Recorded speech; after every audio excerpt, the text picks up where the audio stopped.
Hello and welcome to the cryptocurrency news channel. Today, this is the late stream recap and three things. First, we're going to talk about a BNB Smart contract that actually might be coming. CZ actually said this in his latest video, mentioned this, and this would be really big. I do think with a smart contract, which is essentially the only thing that BNB chain is actually missing right now, BNB could actually rival Ethereum.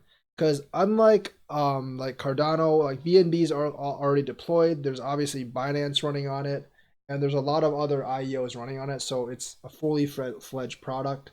And the only thing it's missing is smart contracts, which I think BNB can pretty easily deploy on it.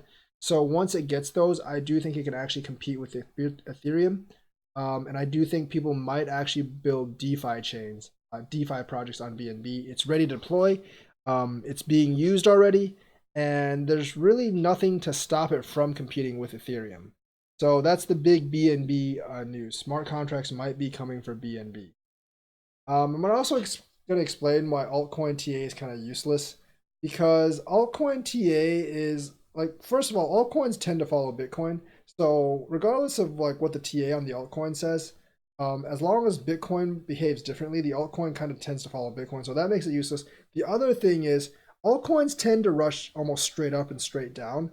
And that's not really because of TA. That's just because of like some whale or some exchange decided to pump it. And you can't actually really predict those with TA. So that's why those are the two reasons why TA doesn't actually work all that well with altcoins, because they tend to follow Bitcoin way too much. And when they don't, it's like a sudden rise or sudden fall. And that's caused by like one or two whales pumping, which TA is basically helpless in determining. So while Bitcoin TA can be useful to gauge the market at certain times, altcoin TA is kind of like really fruitless because of its reliance on Bitcoin, and because like the ease of pumping dumping by whales right now, for especially for smaller altcoins. That's why altcoin TA is actually useless. The third thing is Holochain has denied misuse of funds. Now, a couple of months back, there was the Instagram stuff that Holochain CEO was a dominatrix or something like that. And the accusation was actually she was using Holochain funds to actually fund her dominating of people or something like that, something weird like that.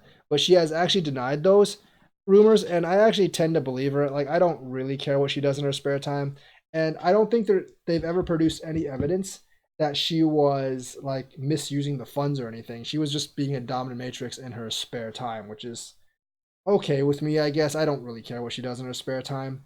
So if you don't have any proof that she's misusing her funds, can't really say she's misusing her funds, and I think Holochain is okay based on that. Still don't think it's a great investment right now, because you still need the beta testnet to be out for Holo, for the Holo ports to actually do anything. So still kind of caught in the middle on Holo, but the it looks like she wasn't actually misusing the funds. So that's the news for today. Let me know what you think. Like and subscribe, and hit that bell notifications button. Thank you, and have a nice day.